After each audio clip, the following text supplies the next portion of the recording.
Okay, it is the beginning of 2024, our first inaugural digital roundtable. We are back after a phenomenal 2023. I hope everybody had a great New Year break and any other holiday break that you celebrate. We have a great guest, which is a phenomenal old friend of mine, and we have the crew. So let's hear it first from our own John Sibley Butler on music. Well, it's all going to pot, whether you like it or not. Best I can tell, the world's gone to hell, and I'm sure gonna miss it a lot. And all the whiskey in Lynchburg, Tennessee, just couldn't hit the spot.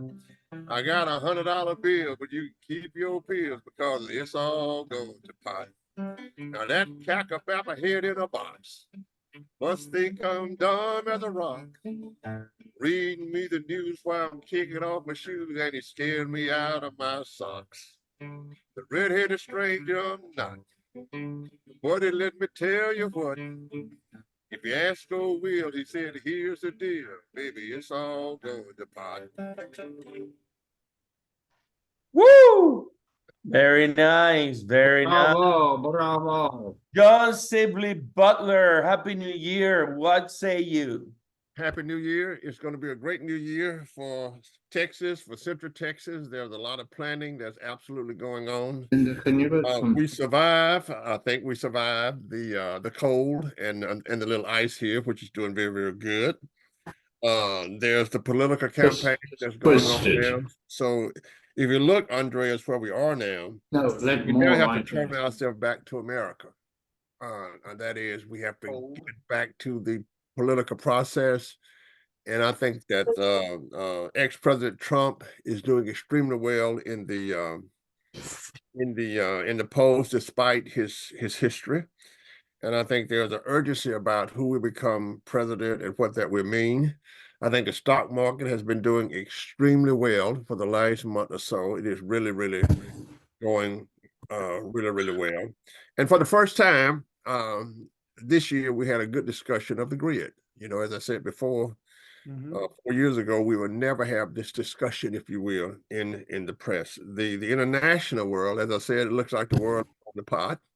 And we're going to miss a lot. It's a lot going on in, of course, in the Israeli conflict, a lot going on in Europe, and people will starve to death. If we look at what's happening with AI, I have been following Llewellyn King's comments on AI and his other great editorials about the things that's going on in the world. But what we need to do now, we need to make sure that we concentrate on America going forward and have our international partners there. I see where the Texas grid is thinking about linking up with the entire grid of America, which I find very, very interesting.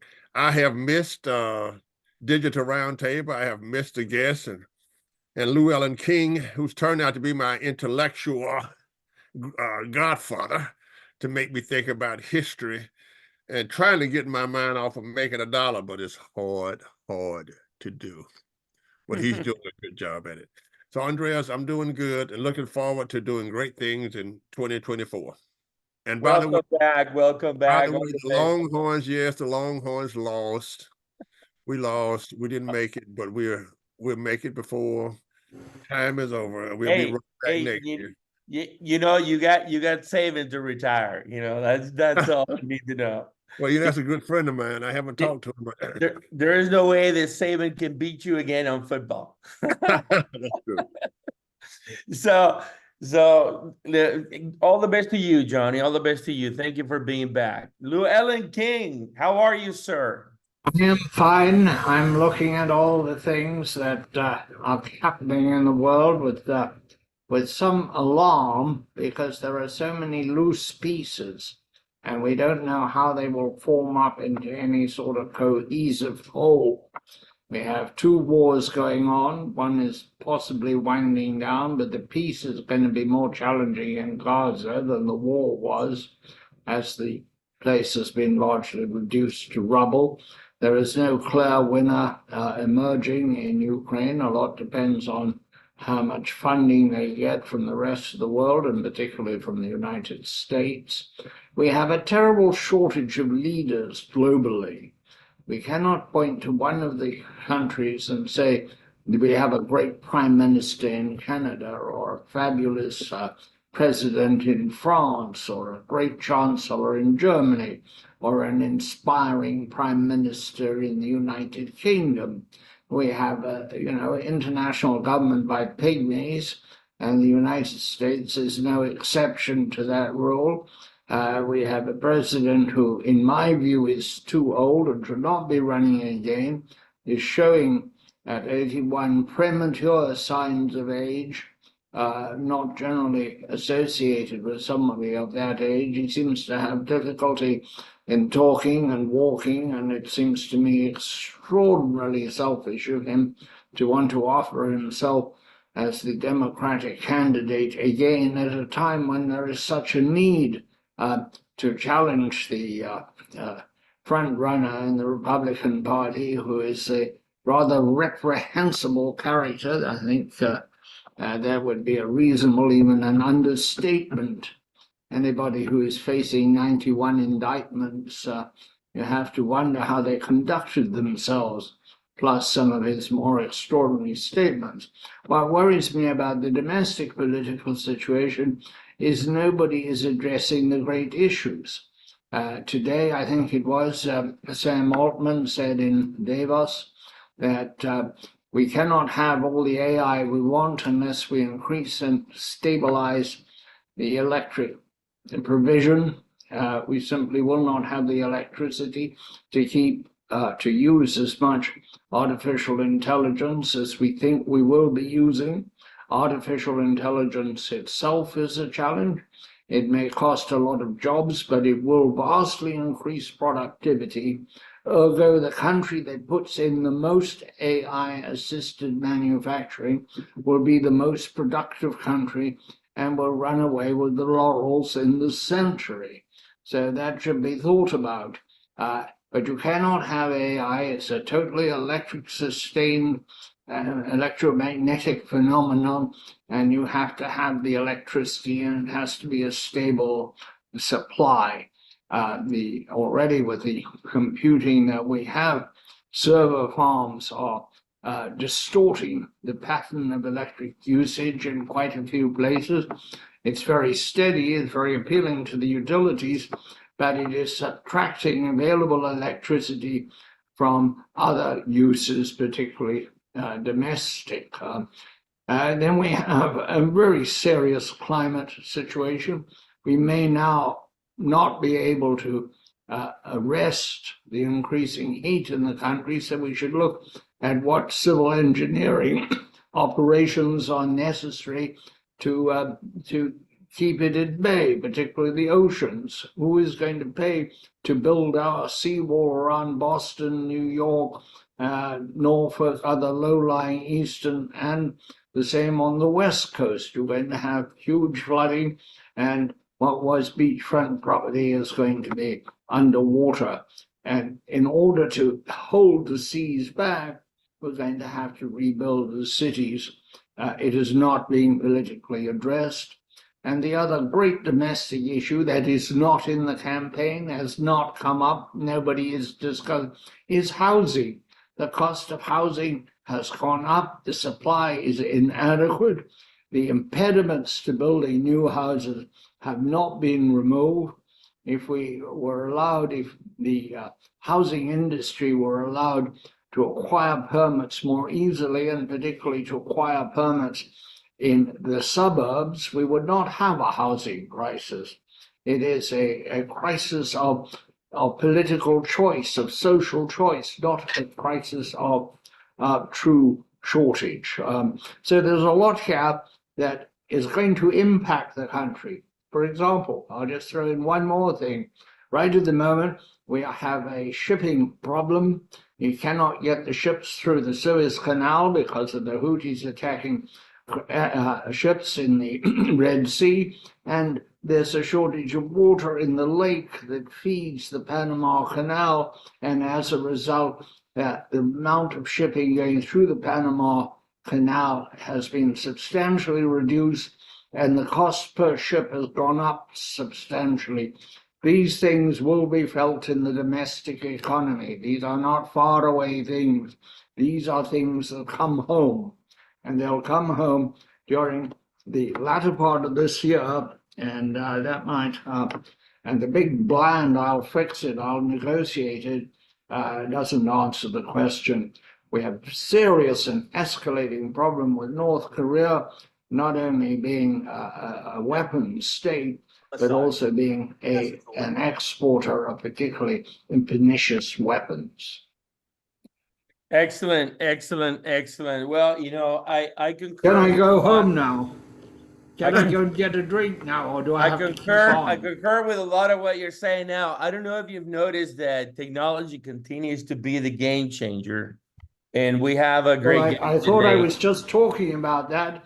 Artificial intelligence is technology. Yeah. Llewellyn, you can't just, you start the year like that. Give me a shot. Give me a chance. Give me a chance. So what I'm trying to say is, lots of great things going on. And as we focus on smart cities, smart utilities, smart buildings, and all kinds of technologies, obviously telecommunications, Internet of Things, energy of the future, flying vehicles, mobility, you name it. It's interesting on the canal thing challenge. You probably all know that the Mexico has a multi-billion-dollar project going on in Cancun, where they're doing a rail system that will connect the West Coast and the East Coast to compete with the Panama Canal. It's about $30 billion. It's happening as we speak. And they're building also an international airport in Tulum, Mexico, that will be larger than the airport in Mexico City or LA or Atlanta. And so lots of stuff going on, and obviously technology and infrastructure, intelligent infrastructure happens to be at the center of all this. But the interesting thing about all that is the scale. And how do you bring it down to a smaller city? So take, for example, a place like Cedar Park, Texas, that had a population of 10,000 people in 1998. And now it's about to hit 100,000 people, as I understand it. And their new CIO, or chief executive officer, or whatever you want to call him, on the head of technology, is an old buddy of mine. And actually, we have him here, and I'm curious to hear from him his perspectives on how a city that is growing 10x in 20 years is getting ready to be a million people city, and what's going on in Cedar Park. Welcome, Al Sarria. Thank you, boss. So let me first say, Andres is not just my friend. In my 36-year technology career, Andres is probably the greatest mentor that I think in all of my leadership career I ever had. So I owe Andres a lot. He's a great people leader, great technologist, but he probably taught me the most on balancing the left brain and right brain and the importance of it. So with that being said, and in fact, he's the only person in my life that I will continue until the day he or I pass away, will always call boss. So boss, thank you for this invite. What about my bump on the head? What about the bump on the head I gave you? Oh, well, yeah. So you guys, quick story. Back when I was starting my career at UT, people don't actually spend 10 years in higher education technology. It's how I started getting into all of this. But young Al shows up for the daily faculty staff basketball game. And sure enough, about 10 minutes in, he catches an elbow to the head as this young, sleek professor goes running by me, just pretty much saying, and this is the way it is out here, which is how I quickly learned life is not fair. Life is not supposed to be fair, which is a lesson I've taught both of my daughters. So thank you, Dr. Sibley. It was an awakening that I probably needed. But anyway, so Andres, you sent me, you talked about kind of these four things that we want to talk about today. So yeah, the great thing about being in the city of Cedar Park, I actually spent 23 years working for the city of Austin, working for Austin Energy, watching it become literally the 10th largest city from behind the scenes, and especially from an electric utility standpoint, from a technologist supporting that, generation technology, operations technology, information technology, customer technology. I've now moved from a city of almost 1 million to a city of just under 100,000.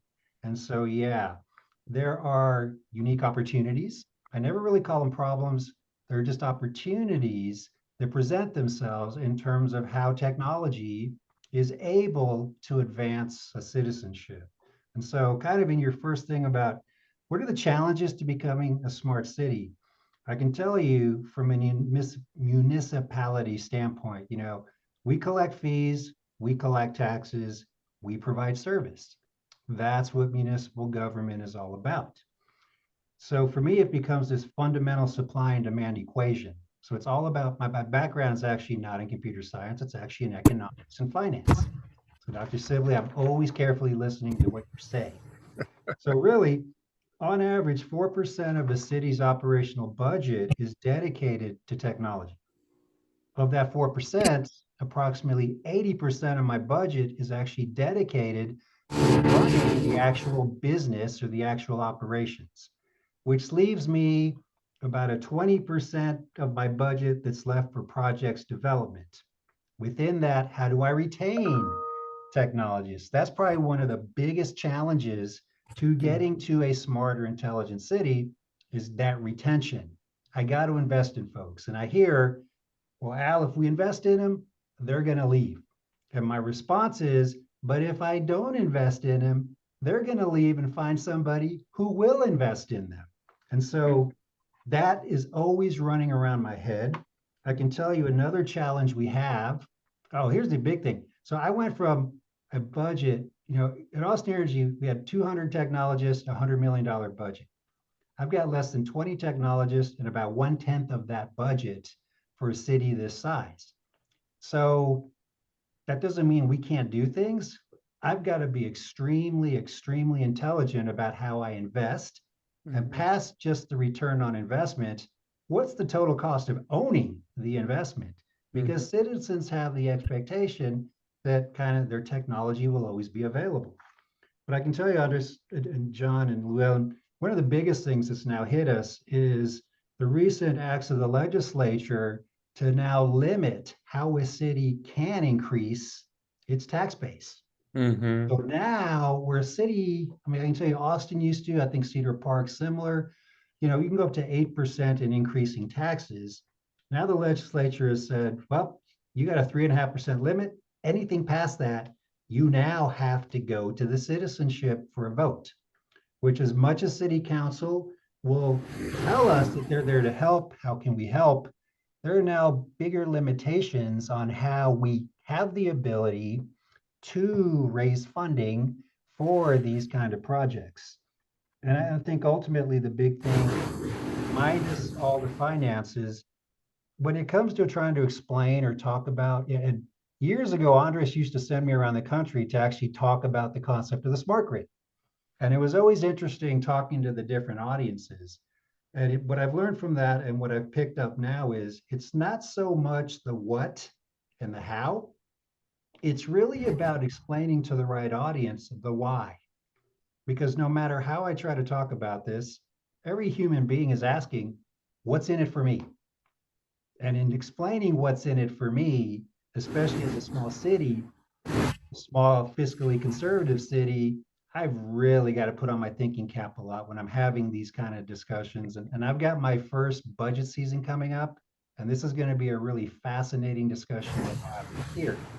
So to me, those are some of the biggest challenges that I face. I think my peer Carica in the city of Austin probably faces those same challenges, just to a different degree.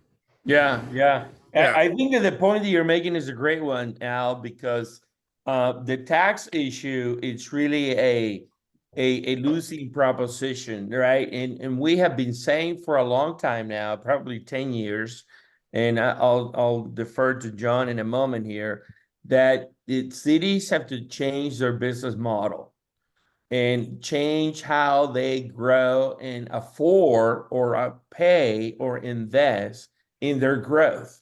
So, Dr. Butler, what do you say to a new customer of yours sitting here that you're going to charge tuition? Well, first of all, let me apologize for the elbow in the head, although my elbow still hurts. And let me just So does my head. let me say this about this. You know, when we were planning Austin back in the early days, we didn't have Cedar Park in our, I mean, it was a corridor between Dallas through San Marcos and to San Antonio. But on the other hand, Cedar Park has emerged as one of the great dynamic areas around Austin. I like it because my grandson finished from Cedar Park High School, and Rob Smithson, whom was Cosmetic's first student, also started a company in Cedar Park. But as Andre was saying, what the challenge is not the traditional business models of cities. The challenge is how do we take, if you will, the whole idea of smart cities and connecting business models to the new technology. What that means is you don't have to depend on the zoo necessarily anymore. You don't have to depend on parking anymore. You can depend on smart lighting, right? You can depend on smart signs. You can depend on smart buildings, and etc. So we like to think about a new America where the business models will follow the technology, not just the technology era, but how can the city create a business model to bring revenue into that new smart city. And so therefore, when you think about Cedar Park and you think about taxes and those kind of things, the big thing now, we have the technology to make cities part of the data revolution, to make things much better in terms of the flow of traffic, make things much better in terms of the opportunity for people, make things much better in terms of how people walk on the sidewalks, right? All of these things, from lighting as a service to smart buildings as a service, will be big in the 21st century. So I think that when you think about what you're doing in Cedar Park, think about the new technologies and how a stop sign can bring revenue. Yep. How lighting can bring revenue, how building can bring revenue, but more importantly, how the citizens of Cedar Park will be serviced because of these new technologies. We need to cut down on people getting hit by automobiles. That should never happen in this technology age, right? We should cut down on utility bills, given the new technologies. We should cut down on accidents, since cars we're not bumping each other anymore. So if you think about it in terms of service to your citizens, and at the same time, proposition. that's your value proposition, is service to your city. But at the same time, with smart cities, everything has a business model. Everything has a business model, including, I might add, attaching sensors to lost animals, including, I might add, stopping burglary or crime, including, I might add, letting the police know where to go when there might be a crime. All of these things. And then, of course, on the advertising side, the advertising model for a place like Cedar Park would be great. So when I drive through Cedar Park, I should be able to look at all the restaurants in my car, and then all of the data itself will provide the information, but you're serving your citizens better. Yeah, and you know what's really unique about Cedar Park, one of the first things I picked up on is that, Cedar Park doesn't have the opportunity to do a lot of growing land-wise. We are a pretty landlocked city. And so now, instead of Cedar Park growing out, now the challenge is, how do we literally grow up? And so where do those opportunities lie in a landlocked city? And one of the challenges we have here is, for example, we got great businesses in Cedar Park, but for example, Costco, which was a really big contributor to the base, well, they just built a Costco up near Georgetown. So we know that all those people who are coming from Georgetown to spend their money in Cedar Park are now spending their money in the Costco up in Georgetown. So we have like Nebraska Furniture coming in, we have a Shields coming in. And so, yeah, this whole thing about the business side, and how does government potentially partner with the business becomes an even more important theme. Every council meeting, and I go to every single city council meeting, these are really important themes. And I have one council member, Dr. Sibley, who your thing about the safe city around traffic and deaths, she is incredibly passionate about addressing how do we help, how do we improve these areas. So Yes, and I think that's what we do at our annual meetings, and we've got to think through those new business models. Mhm. And you know, we might have to think through. In the old days, when people rode bicycles, we just put a light on it that blinked. You Yeah. know, now we might have to have citizens themselves when they're walking downtown to wear something that warns them of oncoming traffic. But most importantly, we'll know where that is. We Mhm. know the number of incidents, the probability of it happening at that corner or wherever have you. And those are the kind of things where we can make the lives of citizens much better. Yeah, I think data analytics becomes that much more important. Business Right. intelligence, data analytics becomes that much more important as cities evolve. Yeah, agreed. Llewellyn. Yeah, thank you. Al, what is the mission of the city in the age of the internet? You know, it's interesting, Llewellyn. I was just having this conversation with my mother the other night, and she's a pretty progressive thinker. Um, you know, ultimately, we are here to serve our citizens. If you go back in the history of how cities evolved because of public safety needs. And so our mission really revolves around our ability to keep the public safe, keep the public connected, and really there's this concept of where you can live, work, and play together. Now, how does the internet, how does technology then enhance the livelihood, enhance the community experience of those citizens who I go back to are contributing fees, contributing taxes? So improving lives is a lot of what a city is really there for. Wasn't the formation of the city around markets? Wasn't it a place where people bought and sell? When safety had a very different rating in the lives, we have market towns, we have the development of places like Chicago based on their value as a market. Um, Now we have a different world. Markets are widely dispersed. No longer is it important that we have a meat market to feed a city or a flower market to serve that city. So markets are not the compelling force they were. But we have a lot of people conglomerated together who are not quite sure why they are conglomerated together anymore. It used to be close to where they work. But increasingly, people are not going to work. Indeed, we may have something of a crisis that employers cannot compel people to go to work. Even if they agree to a 4-day working week, they say, well, I'm working at home today, and it's very hard to contradict them. Although employers think productivity is lower, except for certain eager beavers, where it may be higher.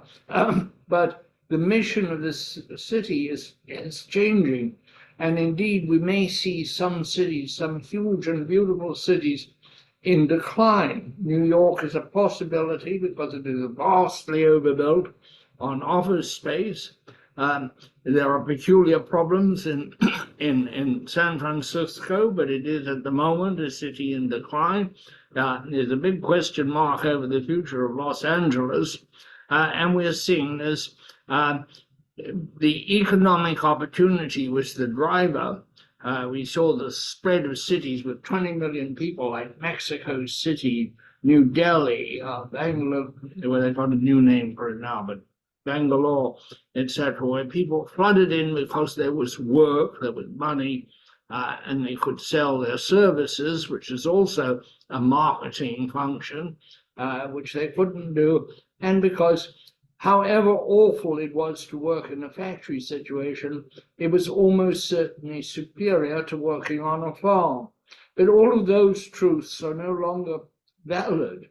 And I just wonder, are we really going to want to live in cities, and how is that going to affect if we have a really true broadband everywhere?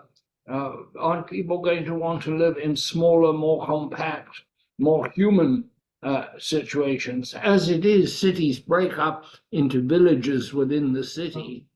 Yeah, Yeah. I think Let to me some let me extent. let me let, Go let me ahead. give you let me help you with something, Al, before you respond to that and formulate to help educate our people listening in our. So I'm looking at the top employers in the city, guys, and so obviously some medical companies, typical, right?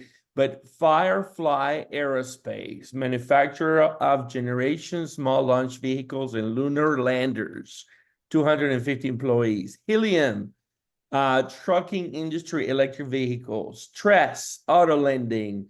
National Oil Well Waco, drilling equipment. Dingo Collaborative, school management consulting. BMC Millworks, custom door window millwork manufacturing. Revenue cycle, business management consulting. So you got manufacturing, you got high tech, you got space.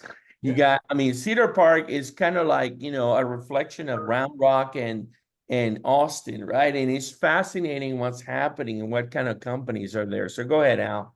Yeah, so to add to that, Andres, I mean, we just recently, City Council just approved, supplier of Samsung from South Korea is going to have their headquarters here, which gets into how does a city progressively evolve? Which then my job is then, how does the technology support that evolving city? But Llewellyn, I would say to some extent, as I watch cities, it's a miniature or a micro version of the rise and fall of civilizations. And so I'm a huge history guy, and you learn a lot from that. And so, I'm watching Detroit. I watched the rise and fall of the Roman Empire. I watched the rise and fall of what's happened in Detroit. I'm watching the rise and fall of what's happening in San Francisco. I'm looking at a great place like San Diego, where people, the ability, even as a technologist, to afford to work in San Diego means a 5-hour round trip every day, which, from a quality of life standpoint, if nothing else, the pandemic really had everybody, no matter silent generation, baby boom, Gen X, Gen Z, millennial, kind of re-asking, what is really my life supposed to be? What is my contribution? You spend 1/3 of your life working. People are now rethinking the quality of that 1/3 of their life and what is really not work-life balance, which to me represents an either or proposition. Maybe it's my utility background. It's a work-life harmonization. Because to some extent, and I found this with my employees, the ability to not make them physically come in from 9 to 5 and punch a clock and I've got to watch you, the ability to free them up to be productive around family time. I mean, I had employees who put the kids to bed at 8. They were actually very productive from like the hours of 8:30 to 11 at night. And I found that's a change in model. I mean, I just turned 60 last week. The last of the baby boomers now turned 60 this year. We have to accept the fact that, yes, the world is changing. When electricity came, the Industrial Revolution, the internet, it was scary as heck, but it changed how people had to think, how people had to act, work, live. It's that thing of you have two choices in life. You can either change or you can be changed, but you have a choice. And so part of it for me as a technologist is then, I'm kind of jumping to the whole vision of the future. My vision here is to kind of, how do I set up the framework so that the future technologists, the future taxpayers, I'm thinking about my children, my friends who have grandchildren, I'm watching how they use technology. And I'm telling you, when I went to college, I lived a Jester dorm at UT, floor of 100 guys. My roommate was the only one with a computer in college. And it was the coolest thing to see his Macintosh 512 on the floor. I was still typing my papers on a typewriter. I missed the ding. Now, you can't even send your child to high school without some type of technology. So in my vision, as much as I want to be productive in society, my role here is to actually prepare the framework for the next generation who are quickly, it's just a cycle, it's a relay. Somebody passed me the baton. Andres helped me with the baton early on. It's now my responsibility to get that next generation of technologists and technology users prepared to then carry the baton forward. So Yeah, that's the whole Al, thing. Al, I think that's a great comment in the sense that we have seen my generation, we saw the decline of Detroit and then to Austin and then the decline of San Francisco. But we almost got to say that our economy has also gone to China. Free Mhm. labor, cheap labor, Yeah, manufacturing. nothing sits still. All of that was transferred. So as we think about here in 2024, in addition to what's happening in cities, we have to really think about the very essence of market economies, which is manufacturing, providing goods. That is, if you go back very quickly to the beginning of economics, they said everything came from the soil, and the soil and the sun would provide everything. And then, of course, we also produce things, so the value is in what we produce. What we produce now has been transferred from Detroit, from San Francisco to China. So going into 2024, we really have to rethink how do we improve the lives of Americans through manufacturing, through Mhm. savings, through excellent retirements, and not 501 and not 401ks, but a defined retirement for people. So you are at the bottom of the baby boom. I'm at the top of the baby booms, right? Mhm. And I think that what happened to the defined retirements of people? So what we're really talking about is the movement of market economies, the future of capitalism in America, and what we will make and what we will own. Okay, so it's very, very interesting to look at how cities decline and rebuild. But I think we're at the point now where why is it that there are just certain cities that's happening in America? We have got to get back to making stuff. And I can tell you this, Al, we don't have anybody in America in the aggregate who knows how to make everything from Well, that's socks, true. But from but socks. but think but think of this, John. It's human behavior now, no matter where something is being built. People want as much as they can get, as fast as they can get it, for as little as they can pay. Yeah, And that's the biggest why when I'm talking to people, whether I'm rolling out technology, whether I'm at the store. And so it's really the for as little as they can pay. That's where the whole value proposition came in on exporting to, having things manufactured in China, India, yeah, because the labor costs are so much cheaper. that's right. Things are just cheaper. So as much as I hear, hey, buy American, but people still want to pay as least as possible and get it You're as right. If you fast as buy possible. American, a computer, instead of costing you $3,000, it costs you $9,000. Yeah. So that's the great thing about my background in economics is really economics is it's the study of human behavior using numbers. That's That's what it really is. what economics is to me. It has Yeah, always been in my that's whole right. life. And I'll just say this, and I know Llewellyn has a country. And what we've done is I learned economics in the history of social thought Mm-hmm. before it became, and they were embedded in the everyday lives of people. And you just can't deal with the numbers. So I look at it as going back, and there's a great 3-volume book by Howard Becker called Social Thought from Lore to Science. And how do you tell stories about what the economy should do? But I'll stop here and let Llewellyn ask the question because he'll talk about me afterwards if I don't let him in. Your insecurity is touching. Well, around you it is. I'm very interested. You're my mentor. Well, as I'm not of the baby boom, you were the ghastly kids down the block when I was doing things. The On economics, as you know very well, it's very complicated because there's always the seeking the lowest price, but that it's also perceived value, social value. Real estate people will tell you about this very definitely, because law firms can tell you about this. If they have their outrageous fees, half their clients would go to somebody else with outrageous fees because perceived value that they're getting some sort of extraordinary wisdom. But one of the things, the cheap labor thing may be coming to an end because there's going to be such a huge boost in productivity with AI that it simply may not pay to ship goods as far. There's a big shipping cost, and I mentioned some of the difficulties in shipping. We're going to have to convert a lot of the ships carrying goods across the oceans from burning resid and diesel to burning to natural gas, compressed natural gas, and that's a huge conversion and an expense. But we're going to see more domestic manufacturing, particularly with 3D, because of everything I read is that 3D will now really jump forward because of AI.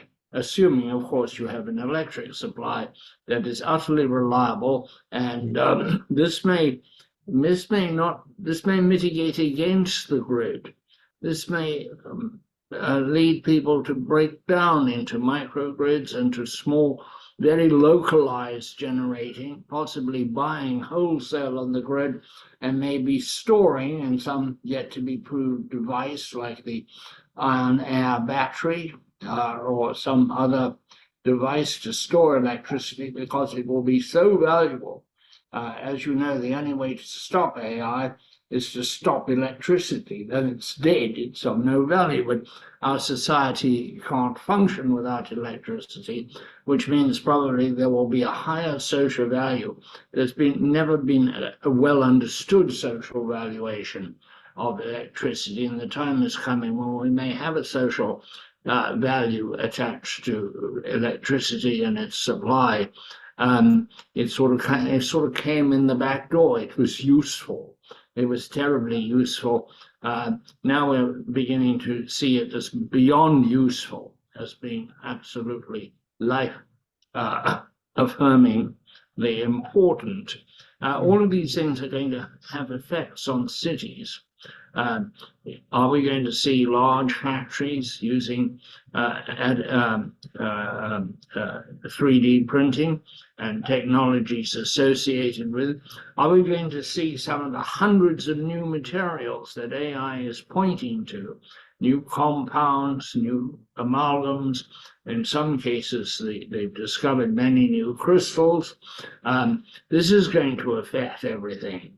I've been looking for a while now at lighter connectors. Get rid of the steel in connectors, make them lighter, fewer towers in the electric, fewer pylons and towers. And there are many changes that are not electromagnetic coming, largely in materials. So if you take together 3D internet and materials, you have entered an entirely new realm, which we could not conceive of, a world where steel may not be the dominant, strong material. So it's very, very interesting where cities fit and whether people will want to live in cities or to live in the old new towns. You remember new towns like Lefrak City and Long Island? I know Lefrak City because when I was a young man, much younger, Billy Joel and I used to play there together, not playing instruments. We used to go swimming together long before he became a famous musician. But it gave me an opportunity to look at Lefrak City. I looked at places, new villages in England. A friend of mine who was the science editor of the Financial Times lived in a new village close to the village of Penn, as in Pennsylvania. And these work very well because they work Lefrak City because it was economically available and it was what was needed. The new villages in England where people wanted to live the village life closer to where they worked. And I think I lived for a while in Reston, Virginia, which was a new city. Again, better living was a concept there. These are not quite cities. The other thing is around Austin, you actually now have quite a few edge cities. Do you think of yourself as an edge city?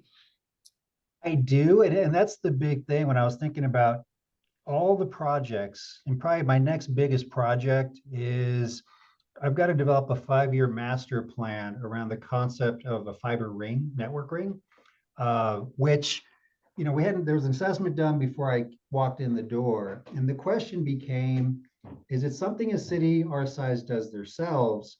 Or to what extent do I have to, whether it's partner with my regional cities and counties, which really is where I'm going to, because for example, the ability to try to both build out the fiber ring similar to Austin's Gatton ring, but to build it and maintain it, we can't afford. At Austin Energy, we had a team of 7, and that's all they did was manage the fiber ring. For us in a city our size, no, well, I've been in meetings with the school district CIO. I've been in meetings with the CIO for the county, Round Rock CIO, Taylor CIO, Georgetown CIO, and we're actually talking about how do we partner as a regional, not entity, but just kind of, we're not the big 500-pound gorilla that Austin is. So we have to work together as small cities and counties to then figure out where's the win-win that can be developed as we have to then expand technology, evolve the technology there. I don't think any of us can do it on our own. That's one of the first things I was able to come in and figure out. I'd like to just ask one more follow-up question. Yes, sir. Growth, which seems to be the object of almost everything, but it has a high price. I watch places growing, more schools are needed, more hospitals, we need more revenue, we need more growth, so we can have more schools and more hospitals, so we can grow some more. And it reminds me a little bit of what one of the secretaries of defense said about the Soviet Union. They build, we build, they build, and I wonder where the end to that is. Maybe it is like overbuilt New York, or too much IT in San Francisco, and then everybody decided they could do IT from home, and the city became obsolete. The city is obsolete in the San Francisco hills. That's the rise and fall of a mini civilization. Yes. So let me say this, we have something called ARA, Austin Area Research Organization, that's composed of the cities around them. And those cities do not like to be called suburbs. They want to have their own uniqueness. And right now, I don't think that Cedar Park is a member of ARA. No, I did hear that. Yeah, and I think you need to be a member of ARA, well, because they plan the highways, the research, and we have a different model than northern cities where, I mean, if I go to Round Rock and say you're a suburb of Austin, they'll slap me. So we've been here since 1820 before Austin. Yeah. You know what's fascinating about a small city, John, is I can literally have the city manager at any moment come sit in my office and let's chat. And so I did hear that Cedar Park is currently not a member of ARA, but in Austin, can a director sit down, go straight to the city manager? Could Andres, well, Andres is special. He can talk to anybody. But usually there's this huge chain of command and bureaucracy. Yeah. Where I'm still getting used to the fact that I'm popping in on the city manager. She's popping in on me.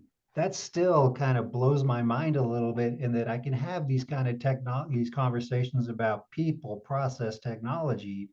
And so, yeah, I did hear that, John. I'm curious. I don't know the whys yet, but yeah, we have to think regionally. And my fear is, if you look at Liberty Hill, if you look at Dripping Springs, those have grown so fast that like permitting has had to stop because services can't keep up. Austin has a big development service issue already. We have Bastrop. It might go as far as Columbus. So Bastrop, I was a member of ARA for 12 years. If you look at, you got Bastrop, you've got Burnett, you've got Hayes County. Yeah. And we're thinking about bringing in, it might go as far as Columbus. So as we expand, like they have done on the East Coast, Yeah. where you can live in Milwaukee but work in Chicago and take the train. This is Right. So what is what is regional? So Andres, you had asked me about, what projects are we looking at here in 2024? Yep. So I can tell you, it's actually great you asked me that because it's something I'm actually working on right now Mm-hmm. with my assistant city manager. So I can tell you right now, one of the biggest things that's appropriate for this is the Public Works Department is doing a huge upgrade to the street signal system. Mm-hmm. So that for Cedar Park is that little crawl before you walk with the concept of the smart city. You taught me, you got traffic, you got water, buildings, electricity kind of thing. So Mm-hmm. that's our first step in there, which then the need for this fiber build out Mm-hmm. becomes that much more important. We have a new library that we're going to be opening here in October. So Oh, I've cool. got my assistant director working on all the underlying technology that goes there. We just finished implementing a new park, of which now Mm-hmm. we have a parks master plan that then I'm being brought into meetings to talk about. How does technology now support from an accessibility, but also a safety component for the city parks? LED, hold on there. LED, solar power, non-grid connected streetlights that have connectivity and Wi-Fi. And you put the poles anywhere you want. So there's lots of potential there. Yeah. We've got the rebuilding of what's called the Bell District for Mm-hmm. community benefits, the new Parks Master Plan, and actually from an operational standpoint, an assessment of, enterprise resource planning, Mm-hmm. which, it's sexy to say, hey, let's move to some new technology. I've seen enough of that. I've never seen a painless transition to that, of Sure. which the big thing is independent of that project, you can make a 2-year project out of just transitioning the data from a Sure. previous system to an old system. So Yeah. that's from a small city standpoint. I think that touches on your 4 points a little bit. Yeah. Yeah.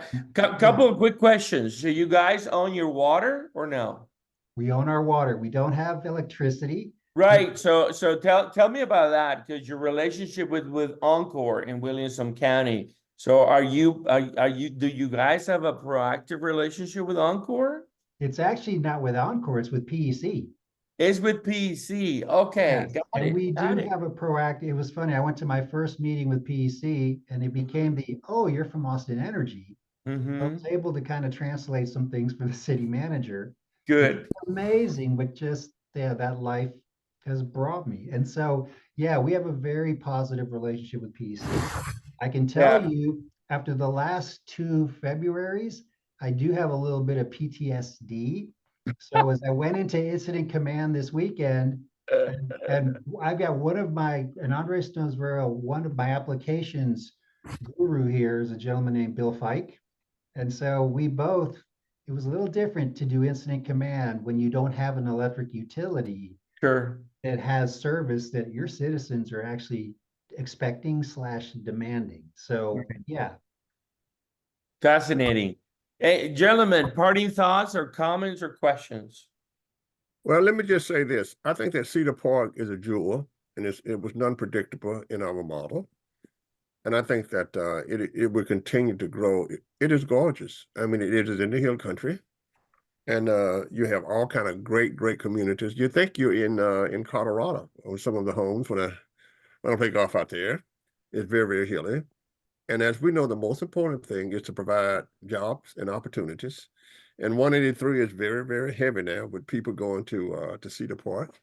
And I think you can manage the growth, and I think you will go up high. Of course, Austin now looks like Manhattan. It's amazing to me.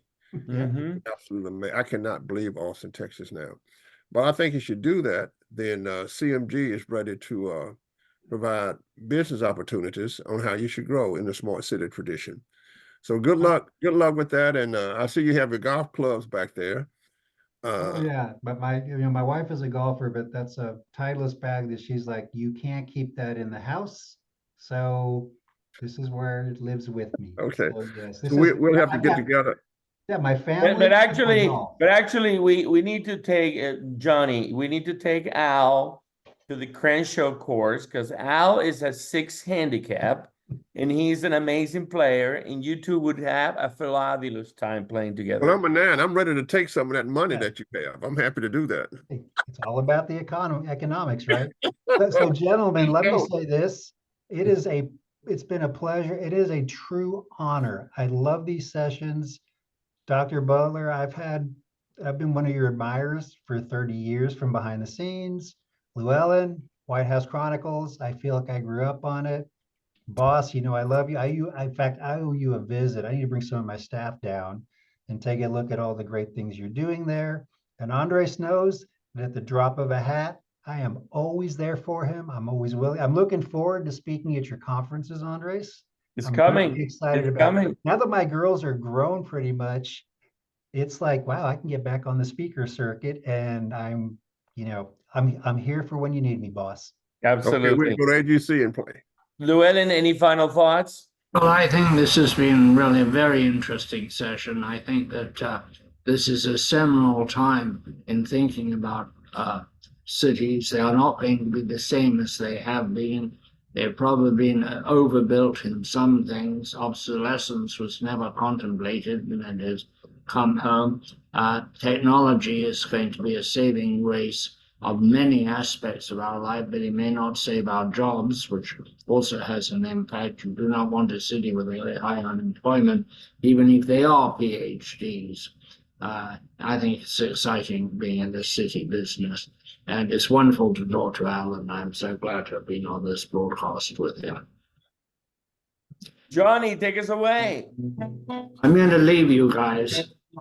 Hurry up, play, Johnny, so I can hear leave. the crystal raindrops fall, and the beauty of it all. Come the morning dew, make those sunshines in my mind. I think of you sometime. I want to spend some time with you. Just the two of us. We can make it if you try. Just the two of us. You and I. Well, just the two of us. Building castles in the sky. Just the two of us. You and I. Well done, Johnny. Al Sarria, all the best. We're gonna circle back with you. All Okay, the best. Are we off the air? The family. Al, let me give you my cell Congratulations number. again.